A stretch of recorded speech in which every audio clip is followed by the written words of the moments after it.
రాజకీయాలకు నటుడు Posani Krishna Murali good bye చెప్తూ కూడా కీలక నిర్ణయం తీసుకున్నారు. రాజకీయాలకు దూరంగా ఉంటాను, ఇక జీవితంలో రాజకీయాలపై మాట్లాడనంటూ కూడా తెలిపారు. ఆఖరి శ్వాస వరకు కుటుంబం కోసమే బతుకుతానంటూ కూడా పోసాని వెల్లడించారు. ఈ అంశానికి సంబంధించి మరిన్ని అప్డేట్స్ అందించడానికి మా ఏపీ బ్యూరో చీఫ్ మురళి సిద్ధంగా ఉన్నారు. మురళి,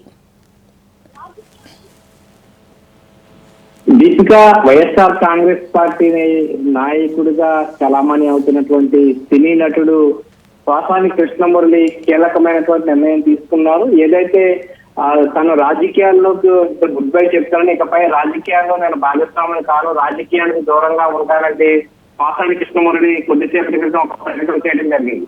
ఏదైతే జగన్మోహన్ రెడ్డి అధికారంలోకి వచ్చిన తర్వాత వైఎస్ఆర్ కాంగ్రెస్ పార్టీలో కొంత కీలక నేతగా ఉండడంతో పాటుగా ఫిల్మ్ డెవలప్మెంట్ కార్పొరేషన్ చైర్మన్ గా కూడా ఉన్నటువంటి పోసాని కృష్ణమురళి అనేక సందర్భాల్లో వైఎస్ఆర్ కాంగ్రెస్ పార్టీకి మద్దతుగా ఇటు తెలుగుదేశం పార్టీ పైన, అటు జనసేన పార్టీ పైన తీవ్రమైనటువంటి వ్యాఖ్యలు, తీవ్రమైనటువంటి ఆరోపణలు చేసినటువంటి పరిస్థితులు ఉన్నాయి. అయితే కూటమి అధికారంలోకి వచ్చిన తర్వాత రాష్ట్ర వ్యాప్తంగా కూడా వైఎస్ఆర్ కాంగ్రెస్ పార్టీ నేతలు ఎవరైతే తెలుగుదేశం పార్టీ నాయకులు కించపరుస్తూ ట్వీట్లు చేయడం కానీ, లేదా సోషల్ మీడియాలో మాట్లాడటం కానీ, విమర్శలు చేసిన వారిపై కేసులు నమోదు చేస్తూ, వ్యక్తిత్వ హననం చేసినటువంటి వారిపై కేసులు నమోదు చేస్తున్న నేపథ్యంలో నటుడు పోసాని కృష్ణమురళిపై కూడా అనేక ప్రాంతాల్లో అతనిపై కూడా పోలీస్ స్టేషన్ లో ఫిర్యాదులు అందుకున్నాయి. అయితే ఫిర్యాదులు అందిన తర్వాత ఒక రెండు సందర్భాలు అతను మాట్లాడే ప్రయత్నం చేసినప్పటికీ కూడా ఎక్కడ సాధ్యం కాలేదు. అయితే పోలీసులు కేసులు నమోదు చేస్తున్నటువంటి సమయంలో భవిష్యత్తులో రాజకీయాలు ఎలా మారబోతున్నాయి, రాజకీయాల్లో మాట్లాడితే ఎట్లాంటి ఇబ్బందులు ఉంటాయని చెప్పేసి ఈ రోజు నటుడు పోసాని కృష్ణమురళి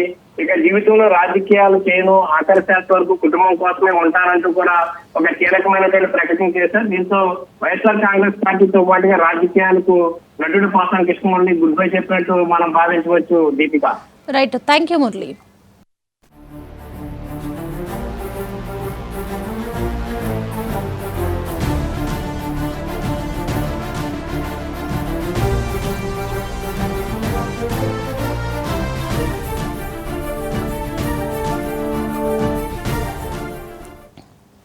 నటుడు పోసాని కృష్ణమురళి రాజకీయాలకు గుడ్ బై చెప్తూ కూడా కీలక నిర్ణయం తీసుకున్నారు. రాజకీయాలకు దూరంగా ఉంటాను, అలాగే ఇక జీవితంలో రాజకీయాలపై మాట్లాడినట్టు కూడా పోసాని తెలిపారు. ఆఖరి శ్వాస వరకు కుటుంబం కోసమే బతుకుతానంటూ కూడా పోసాని తెలిపారు.